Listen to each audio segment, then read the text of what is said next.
Então, eu vou comentar com vocês a respeito do uso da telemedicina nesse período. Eu vou falar um pouquinho do uso da telemedicina aqui no nosso grupo. Então, eu vou começar mostrando uma linha do tempo, contando para vocês que a disciplina de telemedicina aqui na Faculdade de Medicina da USP começou em 97 e teve uma série de ações que ocorreram ao longo dos anos, mas, sem dúvida nenhuma, eu vou focar no que ocorreu com o desenvolvimento da saúde digital do HC, graças ao impulso que a pandemia ela trouxe muita coisa ruim para a saúde da nossa população, mas para os serviços de saúde ela acelerou uma série de coisas, inclusive com a telesaúde. Uma série de legislações foram sendo discutidas nesse período e o Ministério da Saúde assumiu a responsabilidade de fazer uma discussão da saúde digital no Brasil. As leis foram sendo acabadas, deixando de ter validade, até que a questão aí de umas 2 semanas atrás, o governo federal, o Ministério da Saúde fez uma reunião em Brasília, onde ele assinou uma portaria colocando a situação da saúde digital no momento atual. Essa portaria regulamenta o uso da telemedicina, da teleconsultoria e de tudo isso até que o nosso Senado Federal vote definitivamente a Lei da Saúde Digital. Ela já foi aprovada na Câmara dos Deputados e agora falta o apoio do Senado. Então, nesse período, para não ficarmos sem legislação, sem regulamentação, o Ministério da Saúde assinou essa portaria. Algumas cidades, como o município de São Paulo, o Conselho Federal de Medicina fizeram um ajuste nessa legislação, mas o que está valendo agora é essa portaria. Então, eu vou comentar o que fizemos aqui no Hospital das Clínicas. Ao longo de 2020, com a pandemia, nós entendemos que a saúde digital seria um ponto fundamental na fase pós-pandemia. Então, o HC montou uma diretoria de saúde digital que tinha uma visão ambiciosa de ter um protagonismo em inovação em saúde digital em todos os níveis de atenção, com excelência, assistência, ensino e pesquisa, visando a melhorar a qualidade, acesso e equidade do nosso sistema. Então, nós baseamos essa diretoria de saúde digital do HC em 3 pilares. O primeiro pilar visava e visa a melhoria da experiência do paciente dentro do HC. E o segundo e o terceiro pilares pretendem aumentar a capacidade da rede de saúde com uma atuação mais direta, fazendo com que o HC saia dos seus muros desse quadrilátero aqui e possa atuar junto à população e criar soluções inovadoras e também formar força de trabalho para a saúde digital, para atuar na rede de saúde do país. Então, de 2020 até agora, nós desenvolvemos uma série de convênios e de projetos que foram sendo implementados, tanto no estado de São Paulo inicialmente, como está se espalhando para o Brasil. Para isso, ao longo de março de 2020, no início da pandemia, nós desenvolvemos uma linha de cuidados para os pacientes COVID, assim como foi desenvolvida pela nossa equipe de TI uma plataforma de teleconferência que embasou todo esse desenvolvimento da saúde digital no nosso serviço. E, com isso, até o final do ano passado, mais de 17 mil profissionais, entre médicos, enfermeiros, fisioterapeutas, foram capacitados, mais de 12 mil teleinterconsultas, principalmente na área de UTI, mais de 275 mil teleconsultas, cerca de 15% de todo atendimento no ano de 2021 foi feito por teleconsulta, ou seja, não houve a necessidade do paciente se deslocar da sua casa até o nosso ambulatório para ser atendido. Uma série de artigos científicos foram publicados mostrando essa experiência e um score para avaliar se os pacientes estavam satisfeitos ou se as equipes que foram treinadas estavam satisfeitas, mostrou um NPS acima de 80 para essa atenção primária digital e para a teleconsultoria no ambiente da terapia intensiva e em outros ambientes que fizemos. Para que tudo isso pudesse ser implementado, nós criamos um curso de formação em saúde digital. Esse curso ele foi iniciado em março de 22, as inscrições ele começou em abril, ele vai até o final desse mês. Esse curso, inicialmente, ele foi feito para um grupo interno aqui para o nosso corpo clínico e para os gestores de saúde. Mais de 1.000 inscrições foram feitas. E agora nós estamos montando esse curso de saúde digital com um tempo mais longo para ajudar na capacitação e na formação de profissionais e de gestores na área de saúde digital em todos os níveis. A teleconsulta, nós criamos dashboards em cada um dos institutos do HC, são 8 institutos. Nós temos uma base aqui que conecta o nosso profissional que fica na base aqui no HC com uma outra equipe de saúde, se for uma teleconsultoria ou com o paciente. Numa teleconsultoria, nós temos uma segunda tela com os exames de imagem que propiciam a realização tanto da teleconsulta como da teleconsultoria num ambiente mais adequado. Então, e nós aprendemos que a teleconsultoria ela só funciona adequadamente se ocorrer a capacitação da equipe que está na outra ponta. Nós somos parceiros na assistência do paciente. O responsável por esse paciente é o profissional que está na outra ponta. Então, nós precisamos uniformizar a informação, capacitando com o protocolo de atendimento, de assistência que desenvolvemos e discutimos com o lado parceiro nosso. Depois dessa capacitação, que tem uma fase assíncrona, através de ensino à distância, através de pequenos filmes, pequenos tutoriais, que esses colegas, que esses profissionais de saúde recebem uma senha para poder ter acesso a isso. Todo esse material fica depositado na Escola de Educação Permanente do Hospital das Clínicas, e aí esses profissionais têm acesso, fazem a sua capacitação assíncrona e depois completamos com uma capacitação síncrona para discutir casos e tirar dúvidas. Na sequência, começamos a teleinterconsulta e vai sendo gerado indicadores.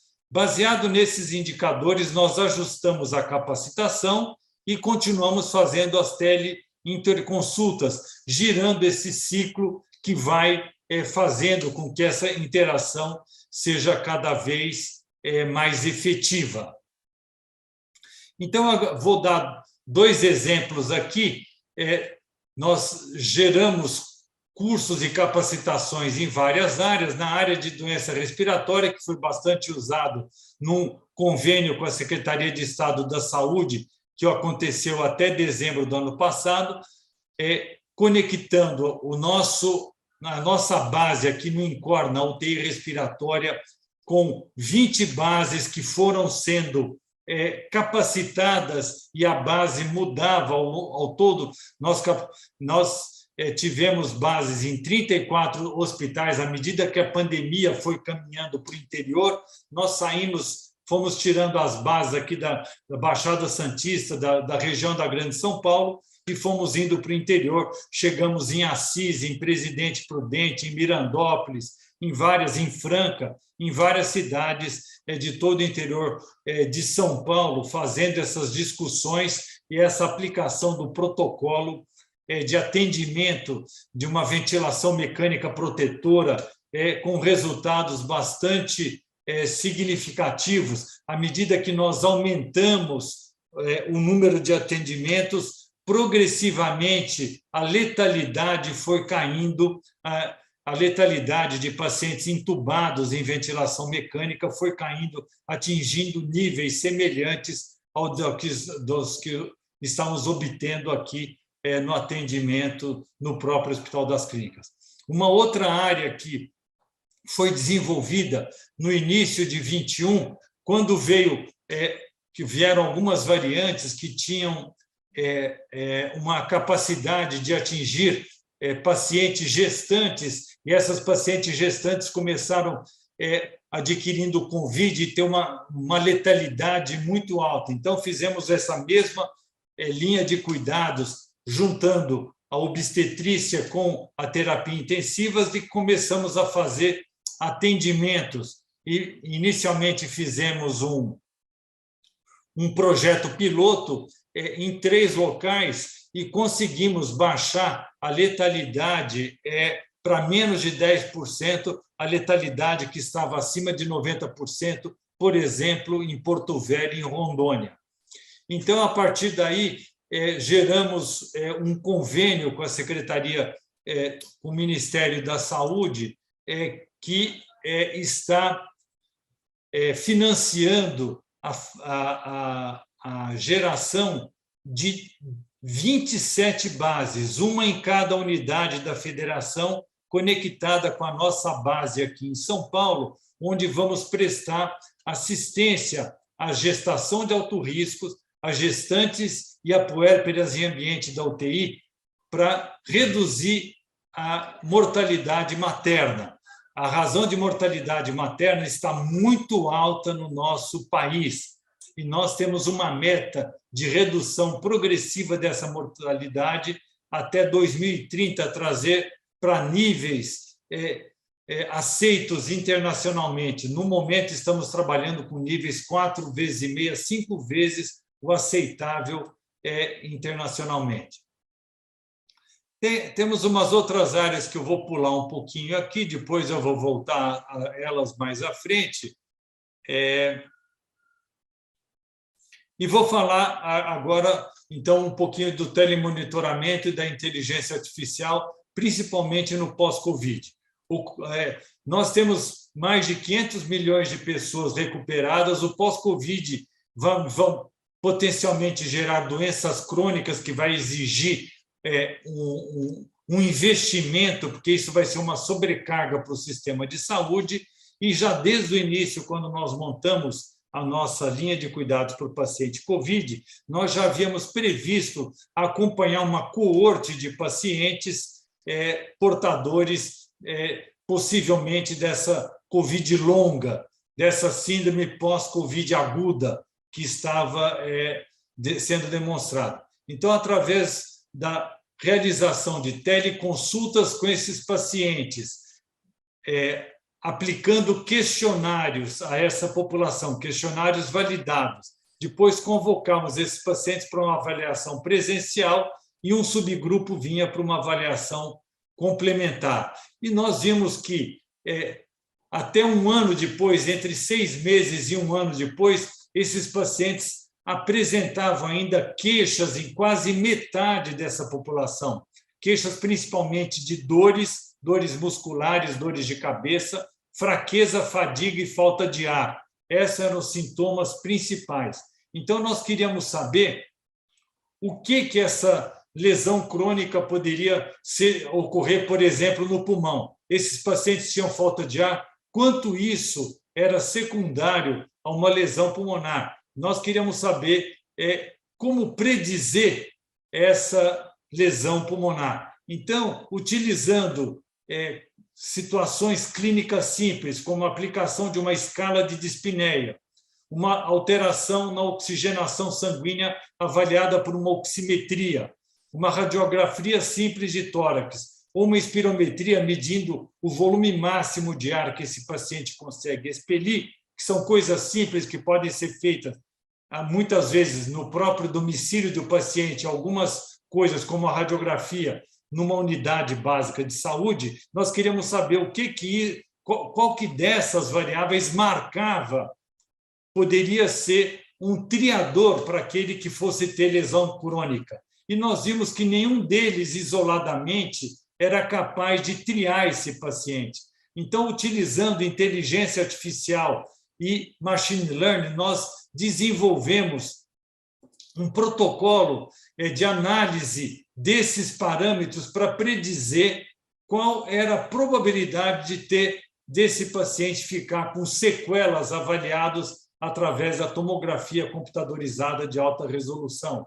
E o que nós observamos é que, se isoladamente esses parâmetros não eram suficientes, quando fazíamos uma equação de regressão, onde todos esses parâmetros entravam, oximetria alterada, escala de dispneia, a capacidade vital medida na espirometria e a alteração na radiografia de tórax, essa equação tinha uma sensibilidade de 85% de predizer a lesão na tomografia e uma área sobre a curva de 0,80, mostrando que esses 4 parâmetros simples eles são bastante eficazes para mostrar essa alteração. Então, hoje nós temos uma proposta de um protocolo de triagem onde nós estamos aplicando isso na Secretaria Municipal da Saúde em 13 UBSs no município de São Paulo. Nós capacitamos o agente de saúde que vai na casa do paciente, ele aplica o questionário de dispneia, ele aplica outros questionários de ansiedade, depressão, de fraqueza, fadiga, sonolência, insônia, mede a oximetria, mede a pressão arterial e, a partir daí, ele tendo alguma alteração, ele é convidado a visitar a UBS, onde ele faz uma radiografia, um eletrocardiograma e uma espirometria. Esses dados são enviados a uma central, o resultado volta para a UBS e esse paciente é registrado para acompanhamento na atenção primária, ou se ele tiver alguma alteração que necessita uma atenção secundária ou terciária, por exemplo, uma fibrose pulmonar, ele é encaminhado para dar sequência no seu tratamento. Então, nós estamos nessa fase agora, nós já fizemos a avaliação de 6 meses a 1 ano, e essa mesma coorte, com 749 pacientes que estiverem internados no Hospital das Clínicas, estamos na etapa de avaliação de 2 anos. Eles estão vindo para avaliação de 2 anos, onde temos utilizado uma série de equipamentos, de devices, que se correlacionam muito bem com os achados que temos encontrado nesses pacientes. E o que entendemos que seja um desafio e uma tendência? Primeira coisa é essa cultura de inovação. Nós precisamos trazer a inovação, a tecnologia da informação para dentro da saúde. A tecnologia da informação ela se desenvolveu muito nos bancos, no setor de economia, mas no setor de saúde ela ainda está muito, muito atrasada. Então, precisamos trazer isso para a área da saúde. Depois, como essa informação é uma informação bastante sensível, precisamos ter muito cuidado com a segurança dessa informação e com a proteção de dados. O uso dessa tecnologia vai permitir que nós possamos fazer o manuseio de equipamentos à distância. Nós vamos poder ter, por exemplo, um aparelho de tomografia numa cidade pequena do interior e um técnico aqui de uma base num grande centro, num hospital universitário, num hospital público, pode comandar essa máquina e a imagem vir para um especialista, para um radiologista que esteja à distância desse ponto. E ele vai fazer o diagnóstico e vai orientar, por exemplo, o que está ocorrendo lá. A mesma coisa pode acontecer no ambiente da UTI, no ambiente de cirurgias, dá para fazer isso utilizando o 5G que vem por aí, e essa interoperabilidade dos diferentes sistemas digitais vai ser uma realidade. Assim como nós vamos ter capacidade de obter uma quantidade imensa de dados, esses dados vão poder ser manipulados utilizando inteligência artificial, que vai poder selecionar esse paciente que está numa cidade do interior que sofreu um acidente, qual é a probabilidade dele ser adequadamente atendido nesse lugar ou a necessidade dele ser transferido para um hospital com mais recursos e qual é o que pode ser feito nesse local e o que vai precisar de um atendimento à distância. Então, todos esses desafios temos pela frente e eu queria terminar mostrando para vocês o desenvolvimento de novas tecnologias. Nós atualmente já conhecemos e convivemos com os smartphones e vamos, sem dúvida nenhuma, caminhar para outras formas de ter esses dispositivos vestíveis, utilizando novos biosensores em anéis, por exemplo, ou até como existe a possibilidade de ter pequenas camadas onde vamos colocar ali esses biosensores na pele das pessoas, como, por exemplo, simulando determinadas tatuagens, e essas tatuagens podem me dar ideia da taxa de glicose, dependendo da cor que ela fica, da taxa de pH, e, inclusive, controlar a infusão de insulina, entre outras coisas. Eu vou poder gerar imagens e analisar essas imagens à distância, através, por exemplo, de UTIs conectadas, como nós já estamos desenvolvendo. E através dessa análise dessas imagens à distância, eu posso orientar qual a melhor posição, por exemplo, de deixar a cama do paciente. Aqui eu tenho um paciente deitado, o rosto dele foi tapado, mas vocês veem o pezinho dele aqui. Eu estou analisando as máquinas que me dizem quanto de ar e de sangue está indo para o pulmão direito, está indo para o pulmão esquerdo, através desse tipo de informação, desse tipo de integração, eu consigo ter sinais dos múltiplos pacientes internados em UTI e eu consigo ver, por exemplo, eu clico na cama do paciente, eu consigo ver atualmente isso é da UTI respiratória do Hospital das Clínicas, eu sei que esse paciente pesa 61 quilos e está angulado a 32 graus. Se eu clicar aqui no monitor, eu vou conseguir ver em tempo real o batimento cardíaco nas múltiplas derivações, eu vou conseguir saber quanto está a oximetria e aqui a curva de frequência respiratória, a pressão arterial média. Se eu clicar aqui no ventilador mecânico, eu vou conseguir ter informações da curva de ventilação, quanto de pressão está tendo colocado no sistema, qual o fluxo de ar, qual o volume, as curvas de mecânica respiratória, e consigo analisar automaticamente o valor da PIP, do volume corrente, do pico de pressão, da FiO2. Então, eu conseguirei fazer uma discussão em alto nível, tendo as informações diretas, eu vou poder ter uma interação com a equipe de saúde da ponta, com a equipe de enfermagem, de fisioterapia, com a equipe médica, podendo ter uma atuação mais objetiva no cuidado do nosso paciente. Então, queria encerrar aqui e agradecer a Silvana o convite, a oportunidade de estar participando desse excelente evento.